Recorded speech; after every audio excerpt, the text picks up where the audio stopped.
Bienvenue sur Fish and Fish, Fish and Free. Vous savez, Fish and Fish, c'est le truc qu'on mange des bons poissons avec un petit peu de mayonnaise. Et d'ailleurs, c'est de là qu'est venue l'expression Fish and Free. Donc, nous sommes sur la numéro 11. Là, on est à un moment de bascule. Je vous l'avais expliqué hier, dans un entretien, il y a un certain nombre d'étapes. Ça suit en fait une spirale qui peut être positive ou négative. Je vais revenir là-dessus tout de suite. C'est les positifs, vous vendez, c'est les négatifs ou neutres, beaucoup plus difficile. Donc, on avait vu qu'au démarrage de l'entretien, c'est là où deux personnes qui ne se connaissent pas, se rencontrant pour la première fois, se retrouvent dans le niveau de tension le plus élevé. Au démarrage d'une relation, quand deux personnes se rencontrent, si je vous pose la question, qu'est-ce qui se passe en général? Voyez, eh bien, vous avez là deux personnes qui s'observent et qui, dans le backside, se disent, bon, qui c'est? Est-ce que je peux lui faire confiance? Est-ce que, voyez-vous, puis après, il y a dans les rapports dominant-dominé, vous savez, est-ce qu'il va chercher à m'imposer? Est-ce que c'est de ces vendeurs qui va me saouler pendant 3 heures? Vous savez, il y a beaucoup de questions, il y a tout un arrière-plan de considération à propos de la vente qui arrive là massivement et qui est présent entre les deux personnes. Ça génère des tensions. Et vous avez peut-être remarqué comme moi qu'avec certaines personnes, ces tensions se transforment rapidement en intérêt. Vous voyez, elles tombent facilement avec certaines personnes. Tandis qu'avec d'autres, c'est exactement le contraire. Les gens arrivent et wouah, le niveau de tension augmente. Donc, voyez-vous, lorsque le niveau de tension augmente, ça complique tout dans les relations. On se recentre sur soi, on se met en position défensive et on crée des conditions de non-communication. Alors évidemment, cette énergie un petit peu embrouillée là va se dissiper parce qu'on est là pour se rencontrer, pour aborder un problème, pour rechercher des solutions. Et parfois, ça se dissipe, mais pas assez, et ça laisse un fond d'incertitude, et tout l'entretien se déroule là-dessus, un petit peu comme on circulerait sur une route un peu verglacée ou sur une route un peu boueuse. Et au final, ça compromet grandement, d'abord, le plaisir de la relation, deuxièmement, ça compromet chacune des étapes. La confiance n'est pas tout à fait en place, on n'est donc pas très ouvert, la découverte des besoins ne se fait pas aussi bien que ça, on n'a pas toutes les clés pour faire son argumentation, ça laisse un peu partout des incertitudes, voyez-vous, et on arrive à la conclusion avec des fins de non-recevoir plus ou moins courtoises, plus ou moins polies, etc., ou pas d'ailleurs, du style d'écouter, il faut que je réfléchisse. 90% de ces résistances sont dues à des choses qui au fait que les deux fils de communication, celui du client et celui du commercial, n'ont pas su s'harmoniser, ne sont pas rentrés en résonance. Et en amont de cela, nous sommes confrontés à une problématique relationnelle. Cette problématique relationnelle fait que dans 70% des cas, la relation est naturellement neutre, on ne sent pas une espèce d'ouverture, d'intérêt à l'autre. Et dans ces 70%, il y a 30% qui génèrent des tensions. Et c'est 100% des commerciaux. Mais au-delà de ça, c'est un phénomène inhérent à la nature humaine qui fait qu'avec certaines personnes, le courant passe facilement et qu'avec d'autres personnes, au contraire, vous avez là des oppositions et vous avez des espèces de barrières qui se créent. Donc, vous comprenez bien que on cherche tous des solutions par rapport à ça. Et je vais vous montrer d'ailleurs, parce que d'ici quelques minutes, je vais vous montrer une technique fondamentale pour réduire l'écart entre deux personnes, mais en même temps vous donner comme une explication sur ce mécanisme. De telle sorte que vous ayez quand même quelque chose de concret que vous pouvez mettre en œuvre tout de suite, immédiatement, et qu'en travaillant un petit peu là-dessus, vous pourriez devenir vraiment un expert dans l'art d'établir facilement une relation qui soit assez fluide, avec un bon niveau de tension, parce que les relations ramollo ne mènent pas très loin non plus, avec un niveau de tension suffisant. Comme vous l'avez entendu, j'ai été un peu interrompu par un coup de téléphone.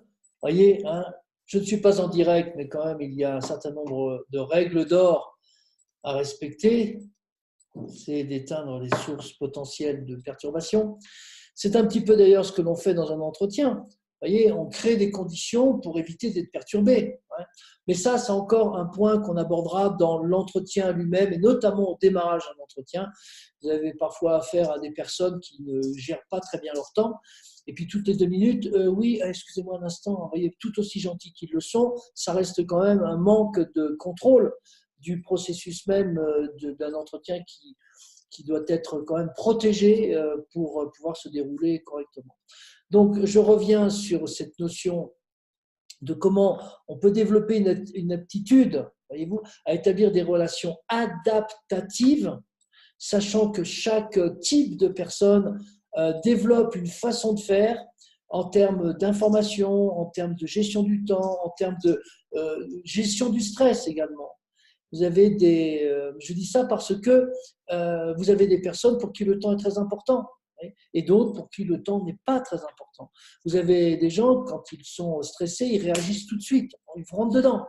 Puis vous avez d'autres, quand ils sont stressés, la même intensité de stress, on va avoir tendance à se mettre en position de défense. Voyez. Alors vous en avez un qui attaque et un qui se défend, et ça ne se voit pas, parce que l'écart, voyez-vous, j'attaque, je me défends, j'attaque, je me défends. On a l'impression que c'est toujours la même distance, sauf que ça se fait à un niveau de tension beaucoup plus important. Donc, ce que je vous propose, c'est de vous présenter brièvement ces notions de style, que vous ayez la possibilité quand même d'appréhender cette logique. Deuxièmement, je vous donnerai une technique, là, tout de suite, qui va vous permettre de vous adapter beaucoup plus facilement, quasiment à n'importe qui, et quasiment immédiatement, si toutefois vous avez un minimum de contrôle sur vous. Et puis, ensuite, je vous ferai une proposition pour ceux qui veulent aller plus loin, qui veulent vraiment travailler ce sujet à fond. Je vous ferai une proposition très simple, parce que j'ai préparé un programme que je délivre depuis maintenant quelques années. C'est un programme accessible en ligne, et puis vous me direz ce que vous en pensez. Donc, je vais revenir sur partager l'écran, aller sur notre petit tableau blanc et vous présenter quelque chose de très très simple. D'abord, comprenons bien une chose. Quand vous avez ici une personne, c'est vrai qu'avec la souris, dessiner n'est pas toujours si simple, et vous avez une autre personne ici. Qu'on le veuille ou non, dès qu'on est en relation, on exerce mutuellement une influence. Et cette influence, sur l'échelle du stress, peut être plutôt positive ou peut-être plutôt du style « ce gars commence à me chauffer les oreilles ». D'accord ? Et de l'autre côté, c'est pareil, évidemment. Et il y a un phénomène qui fait que quand on ressent une tension, c'est une énergie, et l'énergie elle circule, et l'autre, dites-vous que si vous ne vous sentez pas très bien, l'autre ne se sent pas très bien. Si vous vous sentez fatigué, l'autre se sent fatigué. Ça, c'est vraiment une clé. Maintenant, il faut d'abord être conscient déjà de sa sensation, de sa perception pour pouvoir s'en rendre compte. Mais basiquement, c'est quand même une bonne clé d'observation. Si je ne me sens pas bien, l'autre ne se sent pas bien. Donc, quand les gens se rendent compte, comme ça, il y a une tension. Quand on est deux personnes de style vraiment très opposés, on va prendre ici un rapide dynamique avec un calme et posé. Voilà. Vous avez remarqué que moi, vous avez des gens qui sont toujours calmes, paisibles, ils marchent plutôt lentement, ils ne parlent pas trop vite, vous les voyez rarement s'agiter. Puis vous en avez d'autres, c'est le contraire. Voilà, ils sont dans des dynamiques. Et ça, dans la plupart des situations, avec la plupart des gens. On prend juste 2 critères, le critère du rythme. Et puis, ils sont détendus, tout va bien, dans un climat plutôt amical. Eh bien, c'est un peu comme les aimants. Ils vont rentrer en résonance et s'harmoniser. Vous voyez pourquoi? Parce que quand les aimants sont dans une certaine configuration, voyez-vous, ils ont tendance à s'attirer. Ça match. Vous voyez? L'énergie circule normalement. Et puis, les mêmes personnes, dans une situation un peu de tension, et on peut dire que dans la vente, au démarrage, qui n'a jamais vendu ne peut pas peut-être le savoir. Mais vous allez à un entretien, par exemple, de recrutement, vous avez vu que vous avez le palpitant qui cogne, on se pose des questions, on se sent plus ou moins à l'aise, on ne se sent pas vraiment très, très, très détendu. Voyez-vous. Eh bien, là, dans ce cas-là, les aimants vont inverser leur polarité. Donc, ils se retournent, et ici, on a le moins et le plus. Et puis là, je ne sais pas ce qui se passe, on va avoir, ça se retourne. Et puis là, on va avoir le plus et le moins. Et là, brusquement, là, le courant ne passe plus. Voyez-vous ?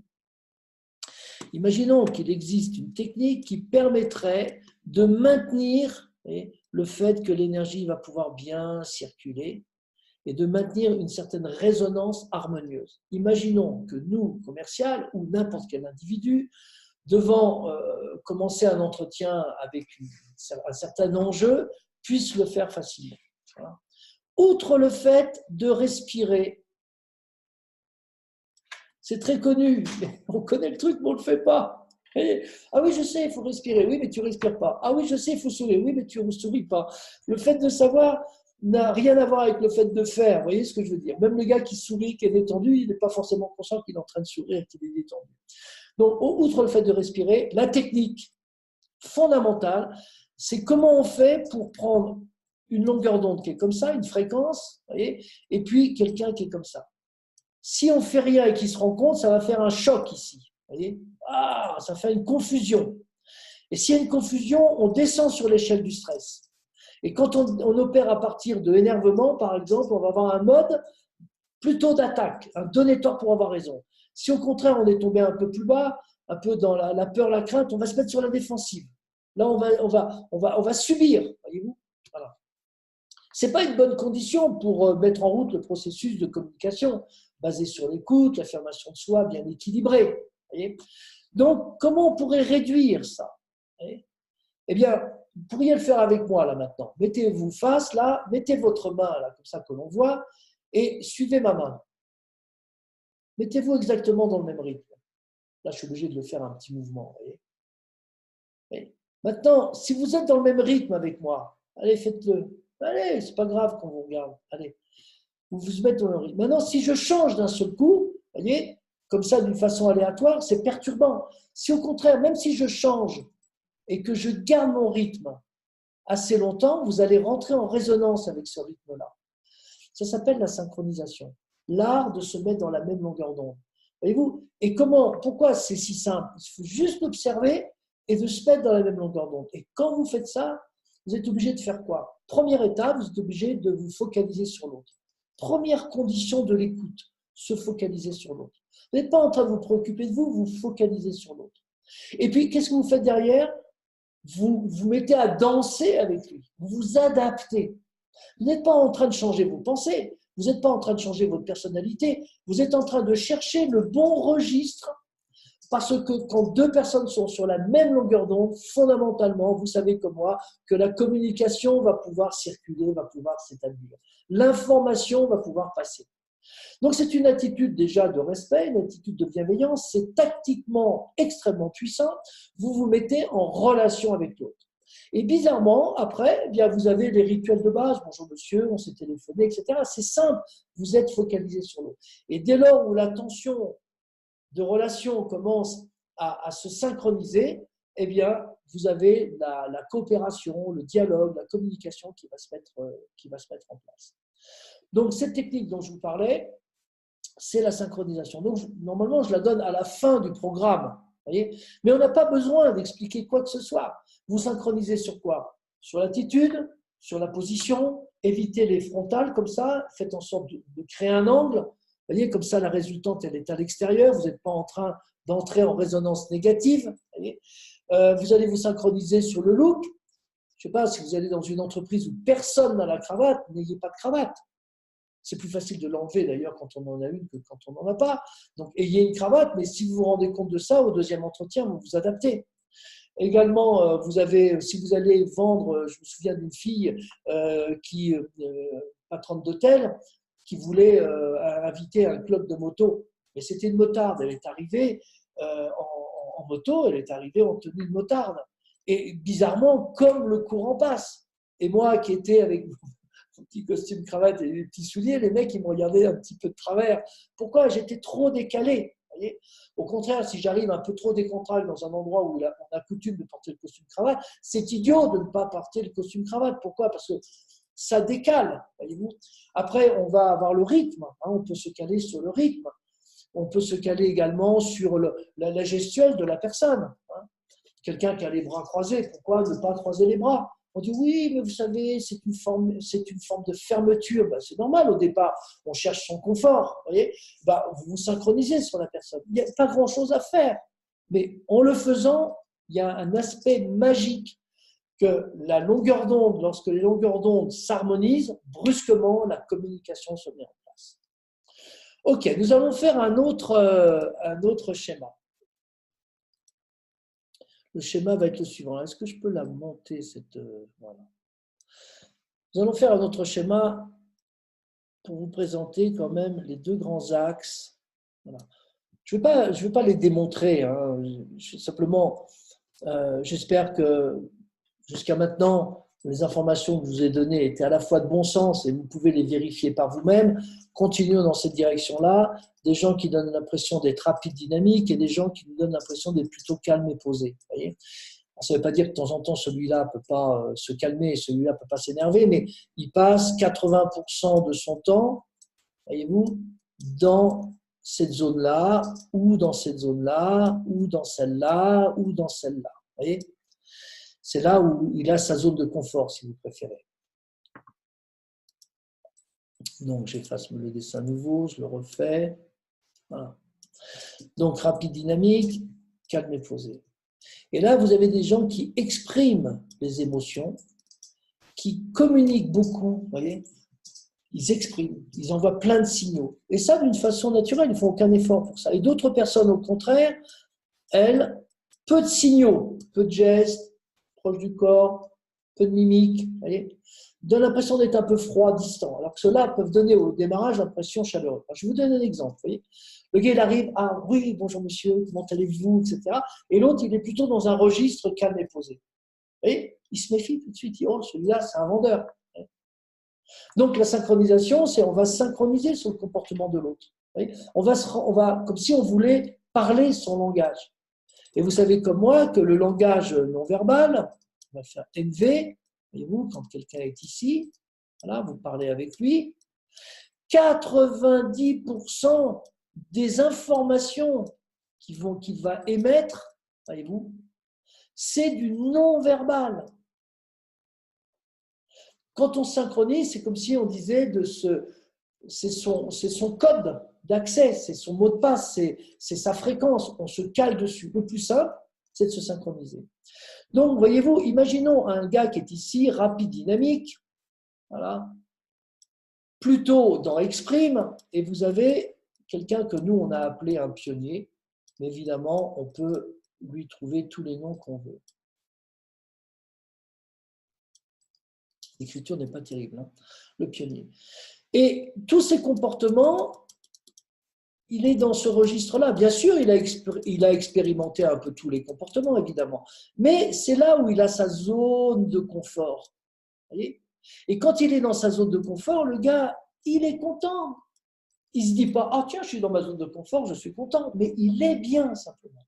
Et imaginons un gars là-bas, ici, là, dans cette zone-là.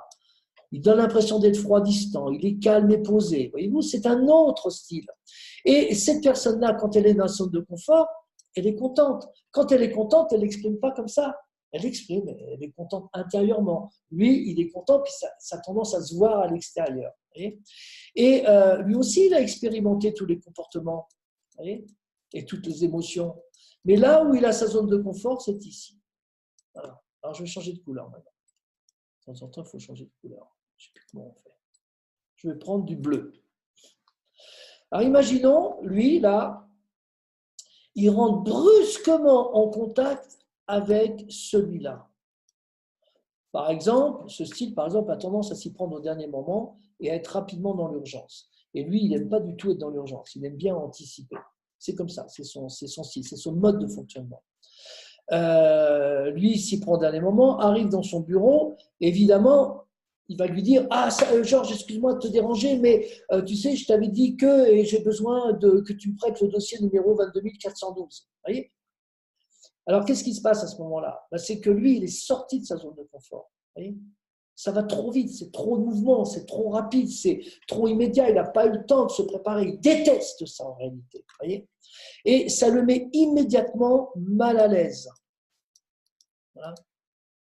Et de la même façon, celui-là, par l'attitude et la réaction, va dire, mais attends, excuse-moi, mais moi, tu me dis ça là maintenant, je suis sur autre chose, j'ai pas le temps, pourquoi? Vous voyez, il y a une espèce de frein là. L'autre aussi, là, il est sorti de sa zone de confort. Et quand il sort de la zone de confort, tout de suite, il ne se sent pas très bien.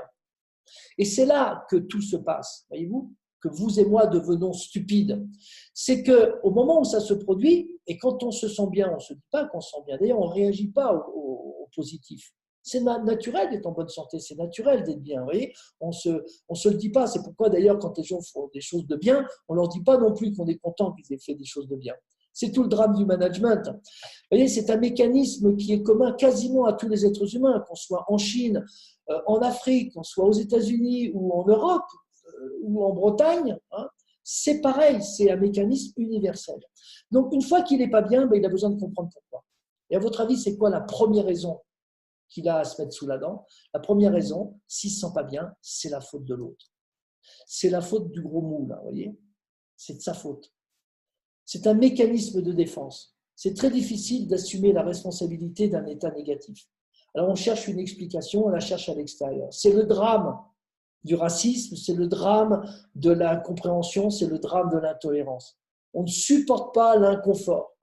Plutôt que d'assumer sa responsabilité en disant « Bon, ok, j'ai compris, moi je suis plutôt un sanguin pionnier là, je suis tombé sur un bilieu plutôt concentré, je l'ai un peu dérangé d'ailleurs, hein, c'est un manque de respect quand même, dans ce sens-là, mais dans l'autre sens, ça serait pareil.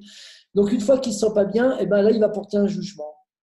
Vous voyez, un jugement. C'est complètement faux comme jugement. Vous voyez, il dit c'est à cause de lui, c'est parce qu'il est lent, vous voyez, que moi, je ne me sens pas bien.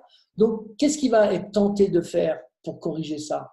Eh bien, il va mettre la pression, vous voyez, à lui.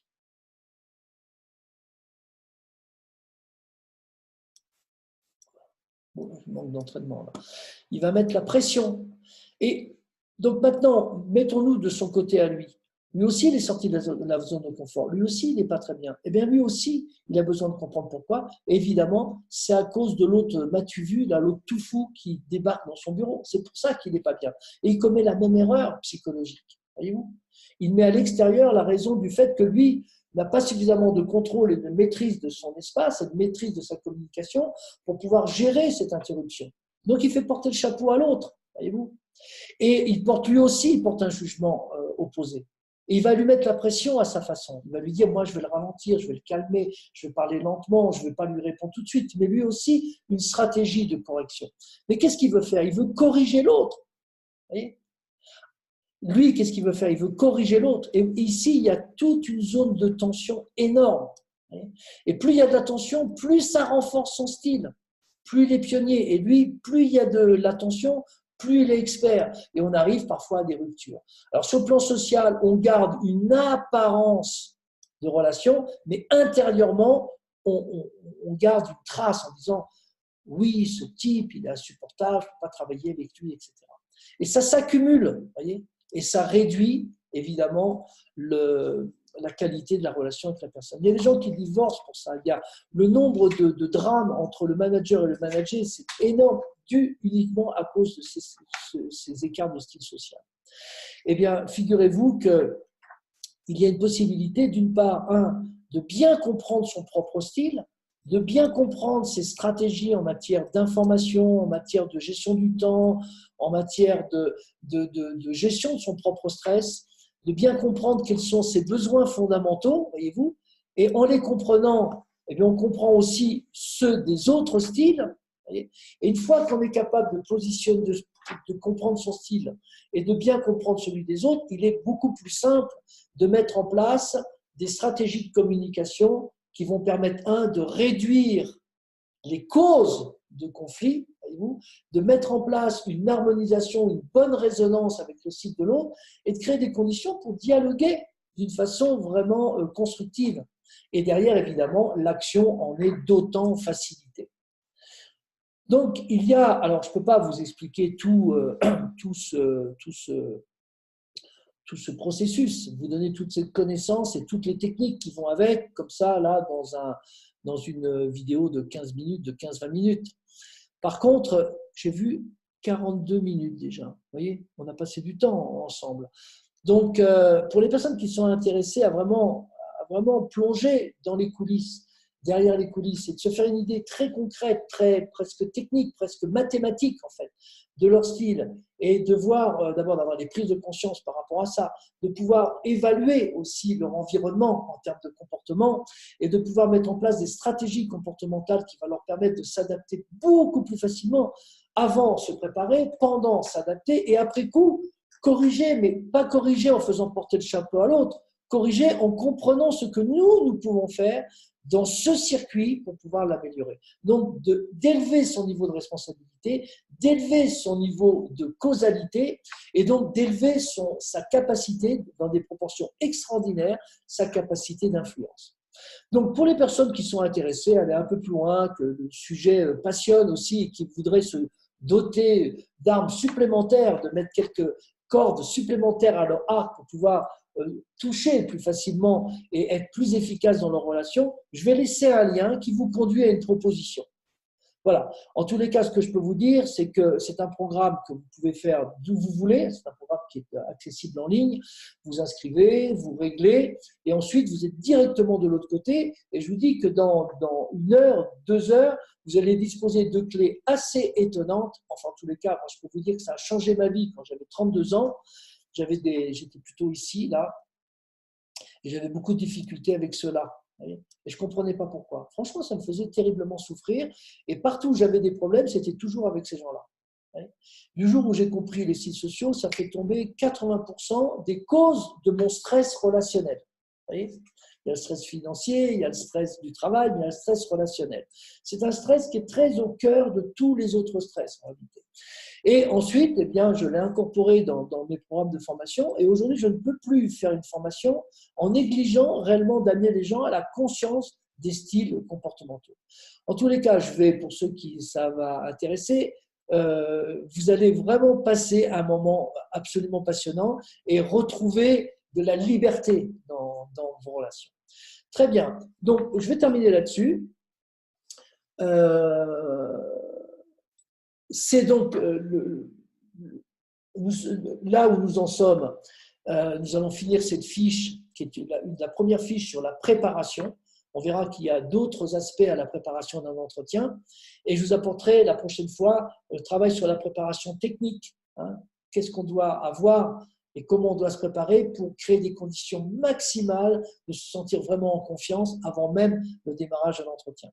J'espère que c'était intéressant, que ça avait de la valeur pour vous, comme on dit. Eh bien, si c'est le cas, mettez des likes, des j'aime, vous savez, le petit pouce bleu, là. Et puis également, c'est devenu universel d'ailleurs, le pouce bleu. Pouce bleu, le pouce, c'est une vieille tradition pour montrer si ça va vers le haut, si on apprécie, ou si au contraire, on n'apprécie pas. Donc, faites-le, faites du partage, voilà. Et j'aimerais aussi vous annoncer que je n'ai pas encore de date, je n'ai pas encore bien préparé tout ça, mais j'ai très envie d'organiser une formation sur la prospection, sur les techniques de communication ou sur certains aspects de la vente. Je cherche donc moi, ce qui va m'intéresser maintenant, c'est de vous m'indiquer quels sont les sujets qui vous intéressent. Quels sont les problèmes que vous rencontrez, vous voyez, quelles sont les principales difficultés, et qu'autour de ça, je puisse construire, pour les gens intéressés, un programme spécial. Ça pourra se faire sous Zoom, je vous enverrai une invitation, vous aurez la possibilité, je vous demanderai d'ailleurs quelle est la valeur que vous accordez à ça, en termes d'euros, de telle sorte que je puisse aussi avoir un retour, puisque je donne du temps, de l'énergie, de la connaissance, que je puisse aussi avoir un retour. Et votre prix pour les premiers séminaires sera le mien. Et on pourrait la jouer comme ça, voir si on peut être dans une relation gagnant-gagnant, qui est, on le verra lors d'une prochaine série, qui est le principe de base des relations humaines constructives durables. Voilà, je vais vous souhaiter un bon samedi, un bon week-end, et je vous dis à la semaine prochaine. Au revoir.